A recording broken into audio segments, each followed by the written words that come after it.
Welcome to the Watching It podcast. On today's show, Donnell says, just watch Severance. Robert says, if this old wood house could talk. Or, just imagine, a hot, muscled firefighter saves you from a burning building.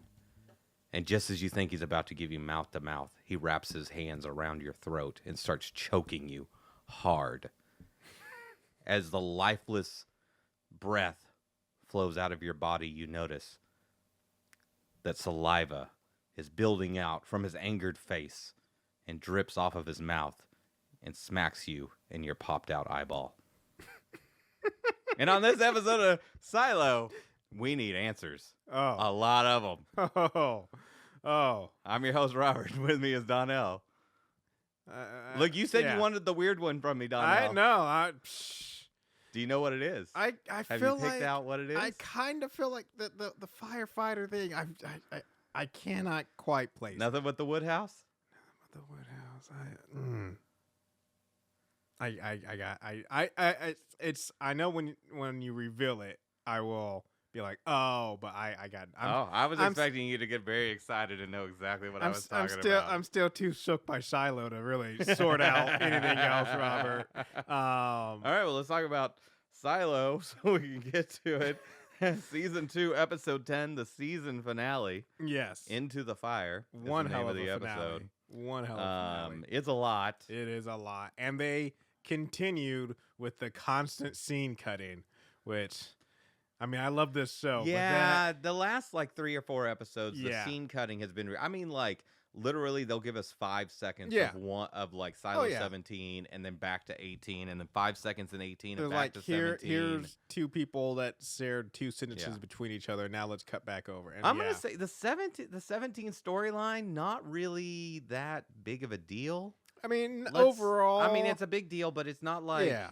It's like let's just talk about that real quick Yeah. and just get it out of the way. Yeah. Nothing really happened except that they found out that the suit that she had, the suit that she was damaged. went to get was damaged and stuff. There's a bunch of back thing, and forth about Eater and whether her name is Hope. And I will say that I mean, I guess like you said, it's hard to give up on something you've believed for so long. But I was like, the way she keeps treating Hope after the fact, like, dude, we all heard the story that your parents attacked Solo and got themselves killed and all this stuff. I'm just like, yeah, you can't really blame her anymore, folks. And I was glad we get a very come to Jesus inspirational speaker moment from Jules where she's just like, hey, we're all we got.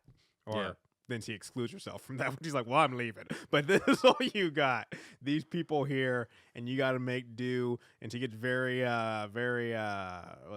what's the word? Revolutionary. It's like, don't be mad at each other, be mad at them. And I was like, man, this couldn't be coming at a more. I mean, I guess the big reveal that happens in Silo 17 is that Solo's like, hey, there's this safeguard protocol, and you need to deal with some pipes that can deliver poison to the silo. Yeah. And which I'm still, because the other thing he says though is that they made it safe for them to go out. And so my thing is, I'm like, is it not it's one of the things, like, is it not like in some zombie movies or whatever. By the way, spoilers. Well, yeah. This is going to be a little spoilery from Robert's book knowledge. Mm-hmm. You should really go watch the show before you listen to this. Yes. And enjoy it for what it is before you come back and listen to me, listen to us spoil this a little bit. But yeah, I'm wondering if the thing is that they're like, what is it? Like in some zombie apocalypse scenarios, it's that everybody's already infected. It's just you have to die for you to become a zombie. So like, there's not really. And so I'm wondering if like that's the case here. Is like, because when they say they made it safe to go out, and then also saying that they could kill everybody in the silo at any moment. I'm like, is everyone already poisoned, and there's something that's stopping them from dying, or I don't know. It just seems weird the way he's like said his dad told them. It's now. There is a poison that can be delivered. Okay, that is the truth. A couple of things I really like. I really love this scene where he's in his old home, where Solo's in his old home. Yeah, and it's overlapping him with his memories. Yeah, and he can see himself in the mirror, and it's his parents from 50 years ago talking to each other, but he can see himself in the mirror being old. Yeah, I'm like, that was such a good well directed and block scene, just amazing filmmaking. As far as that goes, so just a great scene, and I love that. Like moving over to Silo 18 for a second, when they detonate the bomb, they feel it. Yeah. And Silo 17, so we know there's 51 silos. Yeah. That means there's a bunch of other silos that felt that explosion and didn't know what was have going no on. idea what's going on. They didn't know what was going on in 17 either, but they knew that stuff was going down. But there were some other silos that were just like felt a rumbling, and like I said, they're just having their normal day to day. That's just going to be part of their myth lore, like the great rumbling of 2247 or something. Like it's gonna so actually, here's a question. This isn't like too deep, but I'm just wondering: do we ever? I know, like I said, we got our two main silos that we've seen, and then you've already alluded to Silo 0. But do we ever see any of these others inside any of these other silos? I don't think so. Okay, I was wondering. But we're gonna see Silo 0. Yeah. So yes, but I think it pretty much focuses on Silo 0. 17 and 18. Okay. Yeah. All right. Just wondering what was down the pipeline. I think like I said, I really did like. It's one of the things like, and I wrote this down that Jules has the same response we did originally. Is that because, like I said, they go to Solo's house and he's having this moment there, and I do like when he points out like he hasn't been back here since he was a for kid. 50 years. So I'm like, this would be a very, but I also like Jules had the same thing. It was like, hey, I know this is a lot, but like, I gotta go. Like she's like, I don't have time. Like you even said it. We were like, we don't have time for this. And I was like, Jules is there. She's like, I don't have time. I gotta go. I also did like just seeing some of the scenes with Jules and Solo and just seeing how much their relationship has developed. Like when they discover that the suit is destroyed, he goes, because he doesn't want her to die, he goes and tests their backup suit and makes sure that it's actually going to keep her alive.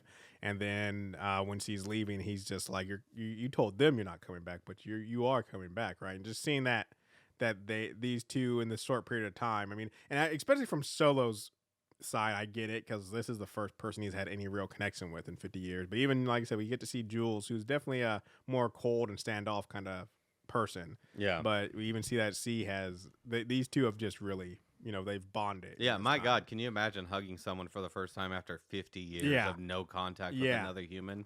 That would be crazy. Yeah. Just but yeah, that was pretty much Silo 17, just them getting Jules out the silo so she can get to 18 where things are going crazy. Yeah. There's a lot that happens in 18. A lot. I don't even know where to start with Silo 18. So I guess we start with Kyle. He's climbing up from the down deep. We don't get to climbing up the ladder. We don't get to hear the conversation. Yeah, we don't hear the conversation. What else is said? And he's already on the ladder, which last week me and you already talked about. There's no way he got back up that rope. And we kind of move over to, well, not kind of, we do move over to Knox and Shirley and the whole revolutionary team in Walk's room, having a conversation about the plan where they're gonna raid raid the barrier. Yeah, they're gonna attack the barrier as a distraction. So they can place bombs on the generator. Yep. And of course, this is all seen by Menard. Yep. Right. And they're very much like they're making it clear. And like I said, we were still debating, and eventually we get confirmation later, but we were still debating whether or not Knox knew and all that. We did get some kind of hints, but also then they did a very good job in the filming of this episode to make you still doubt a couple times even afterwards.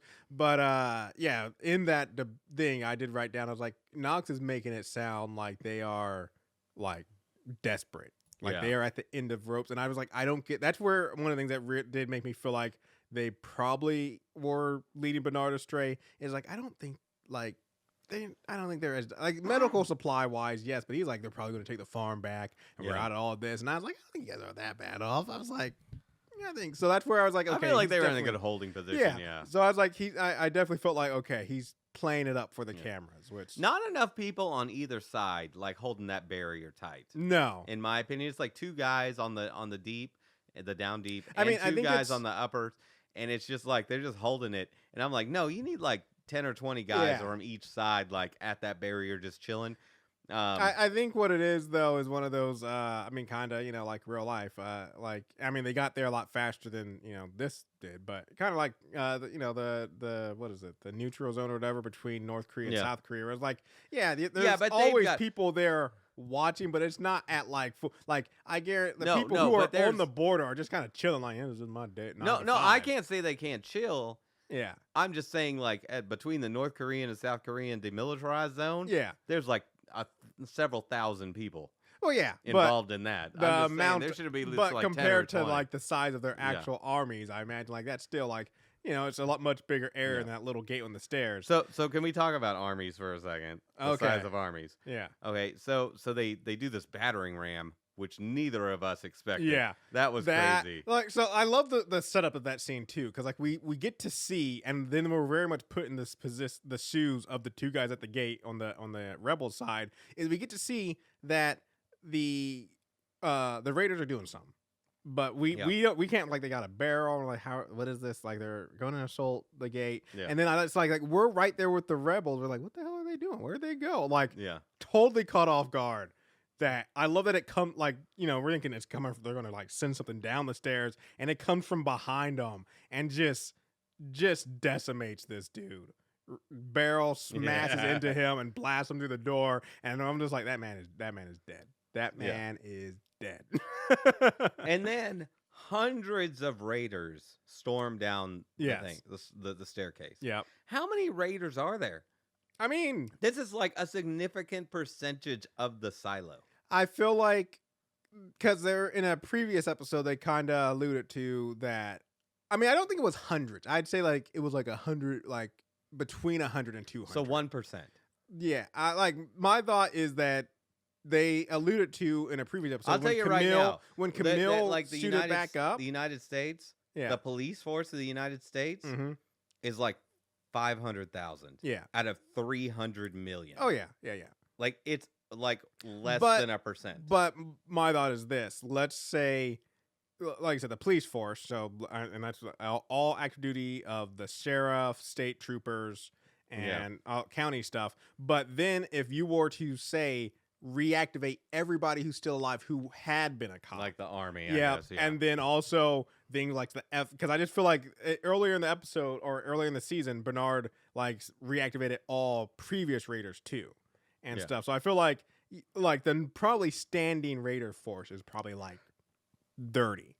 And I feel like there was a lot of people who have moved into other jobs and stuff like stuff. Fair enough. I mean, I feel like the only reason why Camille wasn't a part of that is because Bernard doesn't trust her after the first time he reactivated her. We get a small scene where Camille and Sims are watching like all the raiders move down the stairs. No. That they're watching it after when the raiders have taken. Oh, fair enough. Yeah, because the raiders go down, and we get which I was like I said, once again, we don't know at this point what the plan of the Down Deepers is. So when the raiders get down there and the Down Deepers are all standing there and they're grabbing up some weapons, like, was this? I was sitting there like, was this the plan? Was this the plan? Because if this was the plan, this is a really bad plan. No, I knew it was a trap in my head. I was just like, sure. I was debating. I was like, I hope the plan is to get caught, which it was, but I didn't see what the full outcome was at the time. Yeah. But no, they show Sims and Camille, hatching some plans as they do. I'm like, it looks like they're the only ones watching. Yeah. I'm like, there would be silo. There would be 5,000 people out watching this. Every happen. raider just rampaged down the stairs, and now they're coming back up, dragging a line of a whole bunch of prisoners up. I'm like, everybody to be out there. No, they would conscript a 4,000 person citizen army to like deal with this situation. The entire silo would be involved, except for children. I mean, especially since like probably children too. The Down Deepers were threatening essentially the life of the silo by they taking the generator. But I do like with the Camille Sims moment when we get that clear picture that like they have picked the rebel side. Like she's like, did we pick the wrong side in this? And Camille's like, well, either way, like we're gonna have to figure out, what we're doing. So like we kind of get not that the rebels ever knew, but like Camille.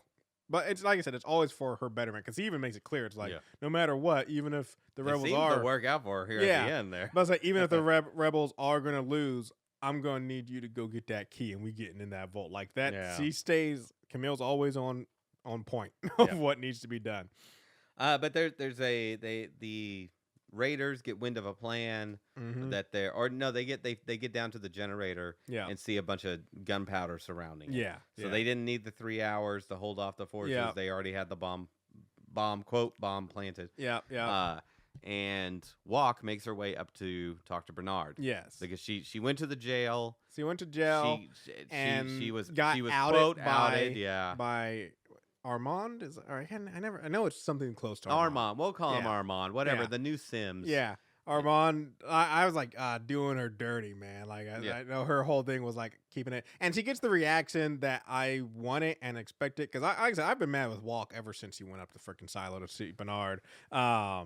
Because it was an obvious trap. But yeah, she gets the reaction from her wife that I so wanted, where she's like, I want nothing to do with you. Like, I was like, what did you expect? Your wife literally gave her life for the cause so you guys could escape. The last thing she's going to want is for you to show and be like, hey, I betrayed everybody so we could be together. It's like, yeah. I love that moment, even though she doesn't get redeemed. But yeah, so she demands to see Bernard, and I was wondering, I was like, what is he going to do until we get I to thought see... she had like a bomb in her backpack or something was what was going to happen. But we kind of start getting allusion to like there's more people on the rebel side because the Seraphs are acting a little interesting. Yeah. Well, this is really when like the real plan unfolds. Yeah, you know, exactly. Because Walk starts telling Bernard a story about how she taught when you're working the generator, you can't hear even if you yell. So you learn one-handed hand signals. Yeah, you learn sign language. And you can have whole conversations. I kind of want to go back and watch those scenes where they interact and see if there's hand signals going on that I missed. Yeah. So this is where I have a slight confusion, though, because I feel like Bernard is smarter than this. So she tells the story of how, everyone knows these hand signals, and even says directly, and when you were watching us having those conversations, a lot more information was being passed, and yet Bernard stays in his snarky, confident self, where I would be like, yeah, I think he felt like he just won so hard, and really, but my thing is like, how could you feel that way? Because like I said, what C just relayed to you is the conversations we were having in front of the camera were all false. So the conversation they had in front of the camera was, we are going to blow up the generator. So when you get down there and find out that, the difference is that it's still they just didn't need 3 hours. My thought process is like, nah. I'm like, their plan was to blow up the generator, but what C just said is that was the false plan. I'd be like, we need to, like, the fact that he stays smug, I'm just like, dude, but like, he's not a smart man. He's not a smart man, but he's not that smart. Yeah, he's just not as smart as I thought he would be. Yeah, we find out that the generator is not really rigged to blow. Yep, it's not wired up. Not actually. But the real plan is to blow up the staircase. Yes. And there was a timer that they were supposed to bring, but they drop it on the way with the doctor. Yep, the doctor is also part of the plan. He's escorting a wounded raider with 2 raiders who are on the rebel cause, we find out. Yep. And the wounded raider is actually Hank. Yep. And during this scene, because I caught on very quickly once that, like, once the bombs weren't down there, I was like, well, all the raiders are down there. So I caught on very quickly that they were blowing up the stairs. And when they said they didn't have the timer, I just had this moment where it's like, I assumed that Hank was going to be the one to sacrifice himself because I thought it should have been, in my opinion. No, I like Hank's so much better of a character. I know. Look, I don't like the doctor character. Yeah, I like the Hank character, but in the grand scheme of things, yeah. Oh, a doctor versus a Sarah. The doctor is way more valuable. I'll give you that. Yeah, I guess if we're looking like big picture, actually living in a silo universe, yes, 100%. You're losing a major resource by killing the doctor. Is just one of many deputies, and no offense to Hank, but he's one of the best in the sense of he's a good person, but he's probably one of the worst deputies in the sense of doing his job. So you're losing a sub-tier deputy for one of the only surgeons in there. So yeah, I agree there. Yeah. But still, and then when he pulled up the watch, I thought they were going to like rig a timer off the watch real quick, but he wants them to give it to Jules. The reason why I thought he was going to live was I thought it was actually going to be like, well, him and Jules have to have a reunion at some point. But no, the doctor, shows that he's, we had our doubts, and then it kind of was confirmed a little bit later that he was always a good guy. And then he shows that he's fully committed to the rebel cause and to Juliet because he's like, nah, man, this got to happen. And I'm going to give my life for it. And so he blows up, and that's what we were talking about earlier when they hear it in the other silo, and who knows how many other silos heard this explosion. But yeah, he blows up literally all the stairs, trapping the majority of the raiders in the down deep. And like we said, the deputies turn out fully on Billing's side. Yep. So like there's two militarized forces, you could say, in the silo. The raiders definitely have the numbers and are more skilled and have more weaponry, but with them out of the way, it's like, oh, the sheriffs, they run this. Like, the sheriffs are in control now. During this whole thing that's going on, this whole battle and war and stuff, Kyle has been trying to make his way up top. Luke, and he finally does, and he makes it up to Bernard. Yep. And he's like, he pulls Bernard aside, and he's like, okay, we have to look like we're having a normal conversation. Well, I want to go into how that conversation started, though, because I just love Bernard has been, for a while, he's been the dude who's in charge, who everybody says. And I just love Bernard's like, where have you been? And Luke's like, shut the fuck up. He's like, and like Bernard, you can see is visibly shocked. He's like, no one talks to me like that. And I was like, I just loved that scene, because it's like Bernard's like, what is going on? No one says that to me. But I mean, I love that first Kyle line. Is like, if they hear this, it's over. Yeah. He doesn't say if they. He says if it hears this. That is, which is interesting. Let's talk about it. Let's talk about it. Well, maybe let's get to it in a minute. Okay. But we need to talk about it. Okay. Because I'm very upset about the it. Okay. I'm like super upset. About the it. Man. Okay. It, I mean, man. I'm really So he mentions why Judge Meadows quits. Yeah. And then Kyle quits. Yeah. Which in the books. Yes. Kyle doesn't quit. He gets fired, and Bernard sends him out to clean. And that's kind of how things like move up top from there. Okay. It's like in the midst of this, he's just like, hey, you made a mistake, because Kyle kind of goes outside the lines. Yeah. And Bernard's like, you weren't the right choice to be my shadow. Listen, but I mean, we've kind of like deviated quite a bit. I just wish I knew what exactly was said to Judge Meadows and to him that made him quit. I have no idea. You'll understand shortly. Oh, okay. Because it's shortly, but it's not going to be until the next season comes out. Well, no, I mean, I'm gonna drop some. I'm gonna drop some knowledge bombs on you here in a second.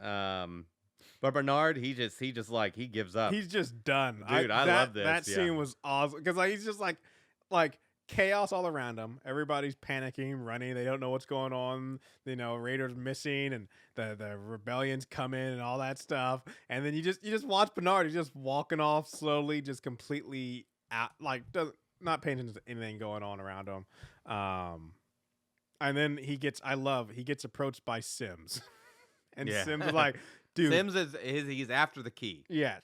And Sims is like, what did Kyle tell you? And Sims is like, Bernard's like, I can't tell you. He's like, hey, do you still want to be my shadow? And Sims is like, what? He's like, yeah, the job's yours. Here's the key. Here's the code. Good luck. And he just walks off. And I'm just like, Sims is probably having a moment of like, I was working out how I was going to get this. Now it's my hand. But now I feel like I don't know if I really want it. Sort of moment. And he goes and finds Kyle. Yep. Kyle goes home to see his mom. Yep. Unnecessary scene for the most part, but then Sims storms in with a gun and he's like, "What did you tell the mayor?" And he's like, "You can shoot me if you want, but I ain't gonna tell you." You go into the vault and you see for yourself. I do like, and I get it, because in Kyle's mind, just like Bernard, like we're all dead. It's already over and stuff. So this is why he says it. But I really do just wonder what would go through his mom's head, because Sims got the gun. And he's like, "Listen, I can't tell you." So it's like, "You can shoot me," and I'm like, "Okay, I get that." But then he's like, "You can shoot my mom." I feel like mom's like, "Whoa, what?" Like, he can shoot me. Like, I just think it was funny when he's like, "You can shoot me. You can shoot my mom." And I just feel like if I was mom, like I'm glad you're standing up for yourself, but I don't know if you should be throwing me in here too. I just want to take a moment to tip my hat to Common. Yeah. What a great actor he's been in this show. Yeah. Both in season 1 and season 2, and I'm excited to see whatever he does in season 3. Yep. Just really, really awesome. Yeah. Really, he did a really good job. He has made the Sims role just so enjoyable to watch. Like, you really feel he is that character, and he's done it well. I mean, a lot of people in this show do it, of course, but yeah, no, I do think he does stand out quite a bit. Yeah. For his really portrayal. awesome. Yeah. But he just to wrap up the Sims story. Yeah. He takes Camille Yep. and his son Yep. to the vault, and they Mhm. get in, and they're confronted by the screen Yep. that talks to them. Yep. And he says he wants to save the silo, and the screen says, I want to save the silo too. Mm-hmm. And then says, It's like, but you Judge and your son Robert, have to you and leave, your but son Camille can can leave. stay. and yeah, I I'm mean, like, ooh. my guess is because I'm assuming whether the screen is a robot or it's the actual people who are they've been watching, and so like they know who Camille is. Oh, yeah. And they've been watching her doing her plan, and they're like, if there's anybody who we could make the next head of IT to do this sort of stuff, like you've said many times, you're like, Sims is not capable of being the Shadow. Like you're like, he doesn't have that sort of thing. Yeah. And I feel like they're the same way. It's like, oh, we've seen, and actually when they separate, I do like Bernard. He's like, you were the really loyal until you weren't. And I literally was thinking that, but like that's when he's like, yeah, Sims is definitely a great soldier and a great person to have behind you for like loyalty, but like he doesn't have that. Camille's a do whatever it takes. Yeah, kind of and person, Camille is like the one who's always planning and thinking and like ahead, where it's like, So like when that voice said that, I was like, oh, they've been watching. They know who Camille is. So you say they. So or this is it. Ladies and gentlemen, this is very spoilery from the books. This is deviations. This is Robert going off script. We're entering some major. So maybe skip hit that fast forward button a minute, maybe 30 seconds if you don't want to hear this. But we watched the show with subtitles. Yes. And it gave a name to the voice. Oh, I did not see it. It said the algorithm. The algorithm. And I do not like that. Okay. I do not like that. I'm assuming it's not an algorithm. It's not an algorithm in the books. It's a person? It is many people. Many people. Yeah, Okay. but primarily one. But there's a lot of people in Silo Zero that are giving directives to the other 50 silos. Yeah. So I do not like that they're making it a robot or an AI that's talking to them. I hope that they backtrack on that. I mean, it could always be that like they just use the AI to do the communication, but there's still people behind it. Because you get really interested. I mean, that would kind of make sense in my head of why they're able to do the next 2 books in 2 seasons. Mm-hmm. Because there's a lot of really interesting interactions you get because it's people in Silo Zero running the show for all the other silos. I don't like it. Yeah. I don't like it. Maybe they'll do good. I'm sure they'll do a great job, but it is a major deviation in my mind. Yeah. And that was a major spoiler that he dropped in the closed captioning. Yeah. Which I was not expecting. Don't like it. Yeah. Anyway. So we see that the rebellion has fractured into two parts. There's Knox and his people who are like, hey, let's just get some answers. But and I really like this character, but I was like, man, he has gone full on out there. Is Kennedy is like, nah, man. I was not expecting door. If you had told me in season 1 that Kennedy was going to be a major player, a leader of an army, I would not have expected it. Would not have seen this coming, and stuff. But no, Kennedy is like, we are opening that door, we are getting it done. And so he gets the majority of the rebellion behind him, and they're rampaging through the silo. They decide they're going to go get Bernard. They get a battering ram. But Billing's still trying to be, the good guy, the peacekeeper. He tries to get Bernard to just come out and talk, which I'm like, dude, even like Bernard's not opening that door, not just because he's like, I can't tell him. Well, I thought Bernard was going to put on a suit and go. Well, he does. Put on a suit and go. But I was like, Bernard's not opening that door also because he knows, like, even if Billings says, just come out here and talk, like, there's no way you're in that rebel mob. So in the books, that's what happens is they send him out to clean. They send Bernard out to clean. Okay. And that's how he ends up in that final scene with Jules. Yeah. But yeah, so they try to get in there, but Bernard decides, like I said, we already alluded to it, but Bernard decides he's going out. He got his suit. Jules comes back. Oh no, first Jules comes back. Just as they're trying to break down the door, all of a sudden on the big screen in the cafeteria up top, Jules shows up over the hill. Yep. She runs up to the sensor and immediately cleans. Starts cleaning. What an amazing decision. For her to just walk up with the wool and just start cleaning, and then she lifts up a sign that says "Not safe, don't come out." Yeah. And then we get the most hilarious scene where she pulls out this tiny little crowbar. Yeah. And literally, I mean, I hope you guys watch, but literally the doors he's trying to pry open are some of the like biggest metal shutter doors out there. And I was just like, I just turned to Robert when this scene was starting. I was like, Yeah, no, we no. are both like, no, I'm no, no just way, like, no way. And if they did have her pry those doors open, I would have been like, First, Kyle climbs up that rope, and now Juliet's prying open these doors with a tiny crowbar.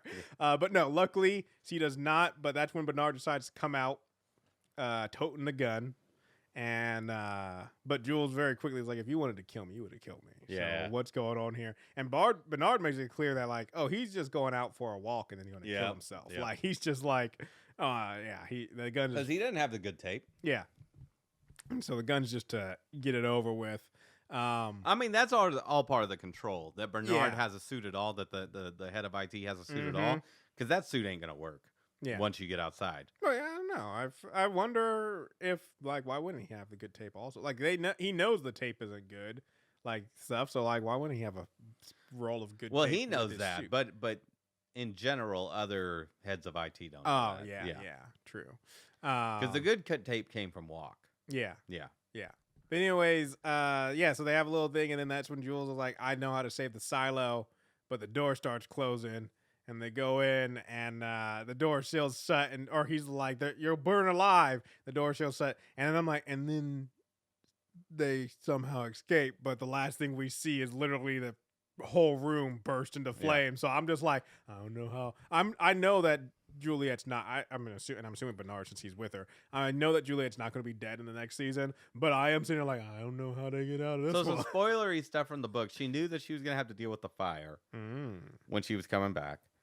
And she brought like some sort of like fire blanket with her. So like she had in the book she had repaired her suit, repaired her suit, and she brought like a fire blanket to deal with that. And in the book she tries to cover. So this will be like dancing into the next season. She tries to cover Bernard, and Bernard's like, no, screw it, and like burns to death. But she saves herself by covering herself with this fire blanket. That is not what happens in the show. She's going to survive because she has a fire suit on, right? Because the suit that she got. What about the helmet, though? Well, what are you going to do? Yeah. I mean, but most of her suit is fire retardant. Okay. Whereas, I mean, it's going to suck. It's going to be very warm. It's going to be very warm. Anyway, Bernard's dead. Bernard's is going to die, and she's going to live. Yeah. And then things are going to progress from there. But it cuts. Yes. And when it first cuts, I thought that was the end of the episode, and I was I get it, cliffhangers, but I was very upset because like, you can't just that's basically the cliffhanger in the book. Yeah, that's what you were I was telling not me. expecting them to do what they did. What they did though was literally just derail everything. I don't even know just what like Robert was very excited about the actors playing these characters, and I was just like, who are these characters? Where do they play into this? Oh yeah, because suddenly we're in present time. No, or future technically. So we're like the future, the past of the show. Yes, the future to us. To us, right? This is like the 2050s, I think, in the book. So yeah, this picks up this. They went right into book 2, and it looks like they're in DC. They're in Washington D.C., but they talk about a dirty bomb in DC. It's kind of some alternate history. So no, not in DC, somewhere else. I thought they said in DC. I thought they said that the Iran had bombed DC, and I was just trying to figure out how DC is still there. But they also question like, well, a dirty bomb doesn't necessarily mean so. A dirty bomb isn't a nuke. No, but a dirty bomb is a bomb that has radioactive material in it. That's what I say. Radiate like that doesn't clear up anytime soon. Like you can clean it up. Anyway. Why is Chernobyl still a thing? Let's ignore that because look. Oh well, let's talk about that. Yeah. Can we sidebar? No, we can sidebar because like the nuclear bomb that like hit Hiroshima had like 20 pounds of uranium-235. Right. Yeah. The reactor of Chernobyl had 2,000 pounds. I guess that is quite a difference. It's a big difference. Yeah.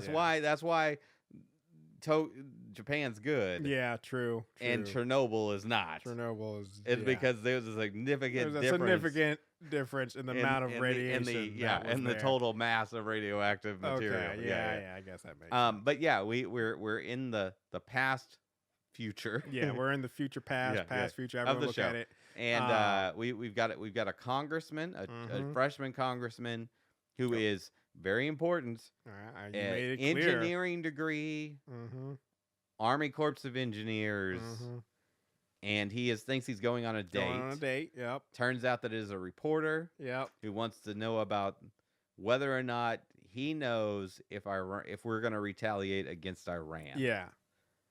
And that's kind of where it ends, except that he gives her a little present, which is the Pez dispenser, which I'm just like that. I'm glad they did that. If they would have like wrapped the episode without the Pez dispenser, I'd be a lot more annoyed because I'm just like, was that? Because part of me was like, when I started seeing that scene, is like, because you, like I said, you've already alluded to like there's a huge twist and like why all this stuff happening, and part of it was wondering like, are we gonna find out that the silos are like off in the Nevada desert and the rest of society's still ongoing, and this is some weird thing by the government, and I'm trying to put all together, but with the Pez dispenser at least opened it up like, oh, we are in the past, so the silos have not come to fruition yet, and that at least made me go, okay, well, we're not going to have some weirdness where like the rest of the world fine, or I don't know, other theories. Like the Pez dispenser at least grounded me of knowing, okay, we're seeing what leads to the silos right here. We also know that somehow she gets into the silo. Yes, because she's got the Pez dispenser. She has the Pez dispenser. I was not expecting them to go into second book territory before the end of until after the end of the first the second season. Crazy stuff. I had told you I was in Severance mode. I did my Severance rewatch, which I'll talk a little bit about. But anyways, and so I was like, I don't know if Silo's season finale is going to hit the same, but I will say they knocked it out of the park because I was just like, ooh. I'm just really glad that we have a confirmed season 3 and season 4, and that's going to get to the end. No idea when. It's crazy to me that like they squeezed a whole season out of the last chapter of the first book. Yeah, is basically what they did. But yeah, I'm super excited for it. What a great season. Hard for me to watch because they deviated so much from the books in a lot of ways. Yeah, but they're still staying pretty true to it. Yeah. Yeah. No, very excited for season 2 and 3. We're gonna see a lot more of these characters. 3 and 4. Yeah. We're gonna see a lot more of those characters at the end. We're gonna see a lot more of the past. Senator. I mean, we're gonna get a lot of answers. Yeah. In the next season. Yeah. Some real truth bombs. I need them. I need them because I'm just completely confounded and lost right now, and I'm just like, what is going on? But great show, fantastic show. They got some magic over there at Apple TV, that's for sure. Hey, if you like our show, you should check out our website, watchingitpod.com. There you can find links to our social media and to email us, watchingitpodcast@gmail.com. If you have any thoughts on this season of Silo, we would love to hear from you. And we always love the discussion. Donnell, what else should they do? Well, Robert, we got the biggest thing coming in my mind of Severance season 2 that we're doing a separate episode for that. I cannot wait to watch that because, oh my gosh, it's just the best show. We'll talk a little bit more about that. And what I've already had to wait 24 hours. I know. Hey, I'm going to be 100% honest with you. There was a couple of moments where I was like, maybe I just watch it. I just watch it. And then I meet up with Rob, like, oh, let's watch Severance season 2. I would have noticed, Donnell. You would have not have been shocked. We would not have had the conversation that we need to have. Severance is one of those shows that me and Donnell watched together, for sure. Yes. And last time we just said, don't watch it or just go and watch it. Yeah. We're not going to cover it because it's too good, and we want everybody. This season we're going to cover. We're going to cover episode to episode. But I swear to God, everybody. This is not like anything else. This is the greatest show of all time. Yes. You have to watch the episodes That's what I'm about to say. Before we talk about it. Like, this could be detrimental to our podcast, but I will say this. Do not listen to our podcast about if Severance. You are not watching it. Yeah. Like, do not. About Severance. You are doing a disservice to yourself if you do not go into it with no information. You go watch season 1 if you haven't already, and then watch each episode clean. Don't watch previews or trailers or anything. Like, it is the greatest show in the history of man. Yes. In the hundreds of thousands of years of people. This is the greatest story we've ever told after Gilgamesh. It is. It has to be watched. Yes. Even if you don't listen to the podcast. and us talk about it. Yeah. I mean, just don't get spoiled on it. Do not. It's so amazing. Do not. Great. It's aside from that, we also have our best of episode coming out this week. Finally, we're getting to it. Coming out. It's gonna be interesting. I'm interested to see what your list is. I think my list might be interesting. We're gonna deviate a lot. Oh yeah, we're this gonna year. deviate. We're gonna deviate. I'm really interested in your movies because my movies were sparse. Yeah, it's a sparse list. Okay, it's going to concentrate it on the show. Yes. Situation. In but so we got the best of. I'm gonna say this, and I mean, hopefully a year from now will hold true. Pretty sure Severance season 2 is going to be on best of next year, unless they really drop the ball. But yeah, we got the best ofs coming up. So that's going to be fun. And then just give that a listen. And once again, go watch Severance. Do not listen to us talk about it if you have not watched Severance. We'll be back. All right, Donnell, keep talking about Severance. So yeah, I did my rewatch of Severance because we're going to cover Severance season 2. And it is, I watched it, and so at so many points, like, I know you were just harping on it before the break, but this show is literally insanely good. At so many points while watching it, I wanted to text Robert, not like, to discuss something, just to be like, how was this so good? How was this so good? I finished the last episode today before coming over to record it, and I was just like, oh my, it's so amazing. I just remember when it first came out, and I texted you and I was like, Donnell, drop everything. Yeah. Watch it right the hell now. It was, but yeah, one of the things I like, so I'm not going to go deep into the show. One is we're going to be covering season 2 and stuff. And also, like I said, we're going to be talking about it a lot in the upcoming weeks. I don't feel like I need to talk about it too much. But one of the things I notice is, so the what is it? Opening theme, the little song there. One is, I love that. I love that song so much because, like, as soon as I started up the first episode and that music started playing, I was like, oh, here we go. But the other thing I realized is they use that song throughout the whole thing, but it's will like do it. It's the theme, but they will do it with different, like, it's very, so the original, what you hear in the opening credits, is very, like, mysterious, right? At later episodes, when like things are tense, they put in some different drums, and suddenly it becomes like a kind of like tense thriller. So at other points, like when it's kind of creepy, they like will drop in and put in some more synths. Like it's the exact same song. You still have the same piano, you still have the same hits, but they put in like different instruments or different beats with it throughout the whole series. And like to make different, like I don't know, like to me it just blew my mind. I was like, oh, exact same song, but in this scene you're like, oh, this is kind of mysterious. I wonder what's going on. And the other scene you're like, oh, this is creepy in a sense. And that's the other thing I want to talk about is this show. If you look it up on Wikipedia, it says it's a psychological thriller, which is not wrong. Not wrong at all. But there's many more. When I first started watching it, the first thing, especially when Helly first wakes up and they really start bringing it, I was like, oh, this is more of a psychological horror. When they when you start realizing like you are trapped here, you can never leave. Like, and then like, but like it's also a drama. Yeah. It's also a comedy. Yep. There's tons of comedy in it. It's also, in the weirdest way, a romance I never would have thought I'd pursue. It's also a tragic romance. Yeah. That I never saw coming. It is just like, it's genre bending. It's all over the place. And they do it so well. Just waiting for multiverse time travel. That's everyone who acts in it, or a lot of people acting in it, they are playing multiple, even though they're the same person, multiple roles, and they do it so well. They're so convincing. And the two people I just want to call out because I just had forgotten how much these two people were. One is Rickon, Mark's brother-in-law who writes books, is so overbearingly wait till he shows up in Evil. You forget. Or you just forget how much this dude is just so, like, you're like, oh, just all the stuff he does. And then the fact that he literally kind of becomes the leader. Or one is he kind of has his own cult. Yeah. Outside of the severed floors. Yeah. But also his book is down there. And, like, it inspires everyone. Yeah, no, he's like Jesus in the severed realm. When Severed Mark comes out and sees him for the first time, he's like, oh my gosh, it's him. And it's like, this dude is such a deuce in real life. And another person when I call out is Alex. Who is one of the coworkers, and just like how hostile and crazy he is down there all the time. Just like just like, oh, R&D's like, I hear they eat babies over there. And he's just making, or like, I bet my Audi is like working out all the time or getting latched. You know, he probably does body shows. And like, his character's just so great and is probably the biggest proponent of comedy in it. There's, everybody else has some comedy, but it's just fantastic. Yeah. We're like I said, we're going to be talking about it a ton. So I'll wrap it up there. But please go watch the first season.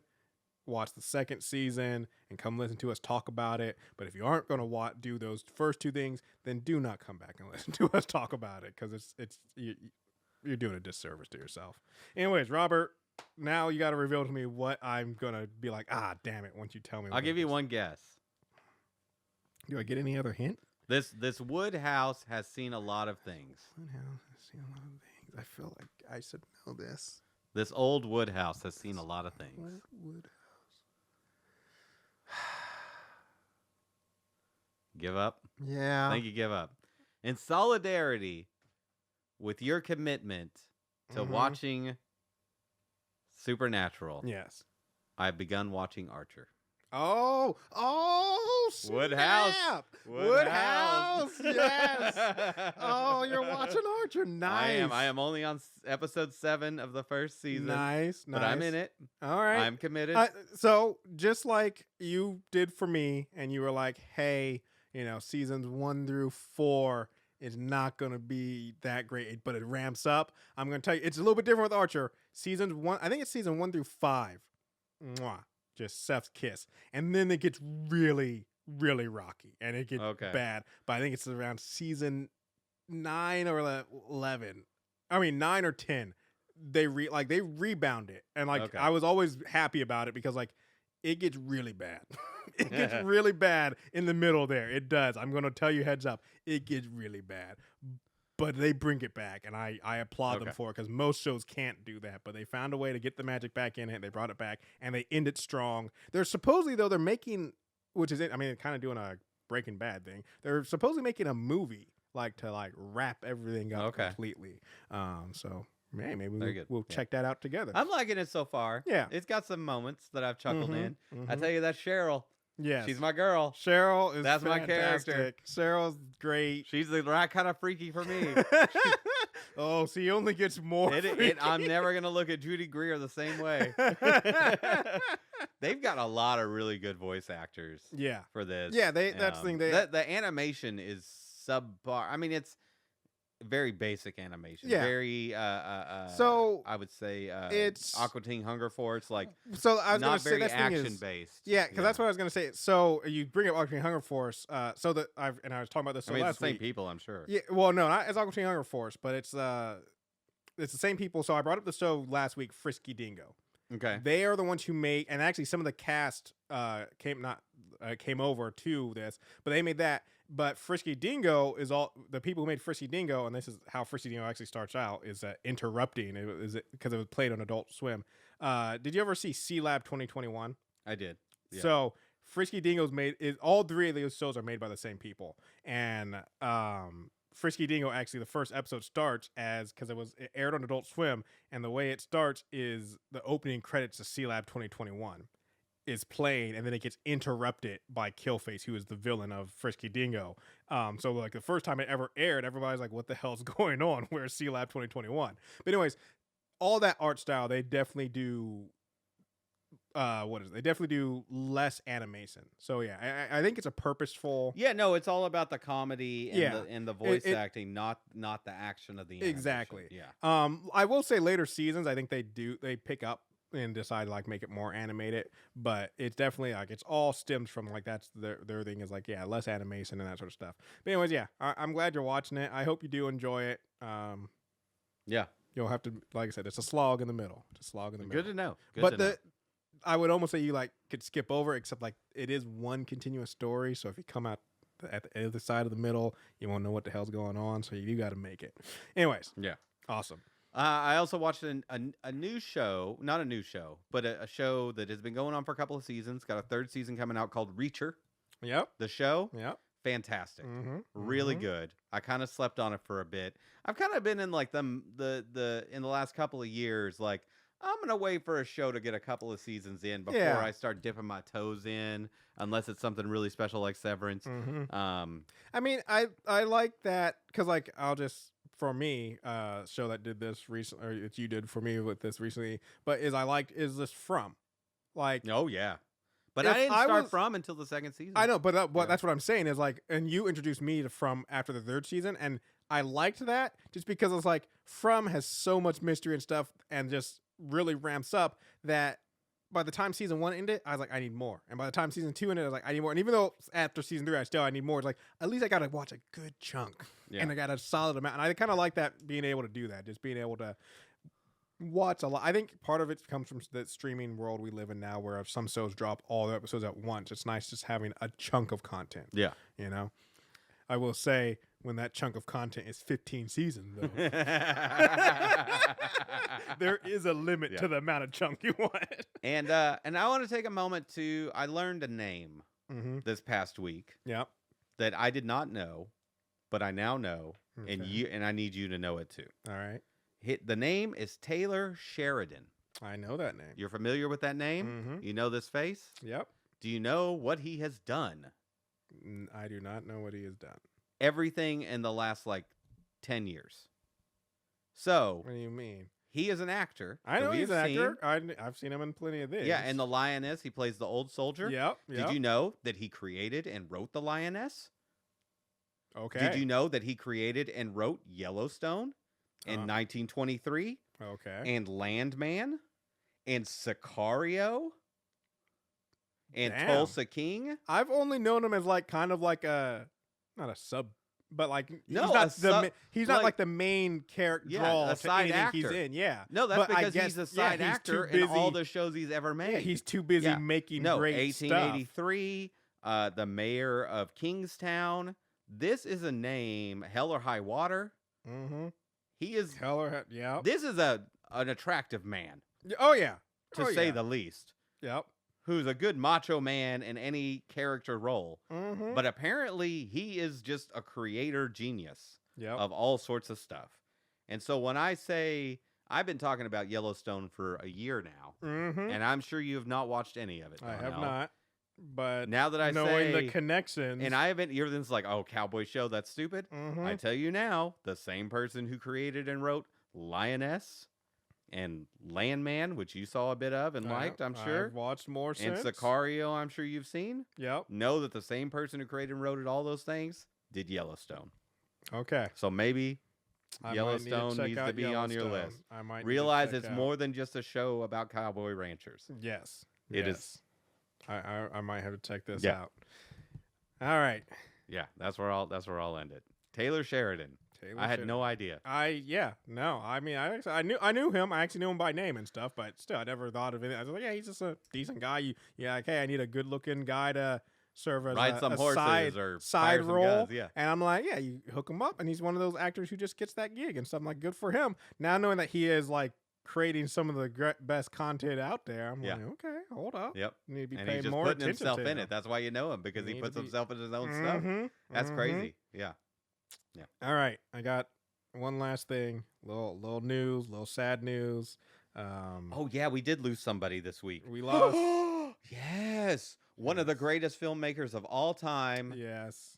A history like no other. Yes. We would not. I don't think we would have Severance. No. I don't think we would have Silo. Mm-mm. I don't think we'd have 'Cause a lot of things. Freaking Twin Peaks, man. Twin Peaks. Freaking Twin I've never been Peaks. able to get through Twin Peaks. Oh man, really? But I do love. I still think Dune 1984 Yep, is the best that is the version. best version. in my opinion. So if you don't know by what we've already alluded to, folks, we lost David Lynch this week. It's I mean, he wasn't. I wouldn't say he was too young. no, to he die, wasn't you too know. young, but just impactful. And he did it. He died of basically esophageal cancer, essentially. So it wasn't his age; it was that caught up to him. 78. 78, Not a bad run. not a bad run. I'll be surprised if I make it to 78. To be honest with you. Only 5 days short of his 79th birthday, though, so almost there. But yeah, just literally one of the. I mean, I saw some of the call outs from people, and just so many directors. I saw one from what's his name? That's George Lucas.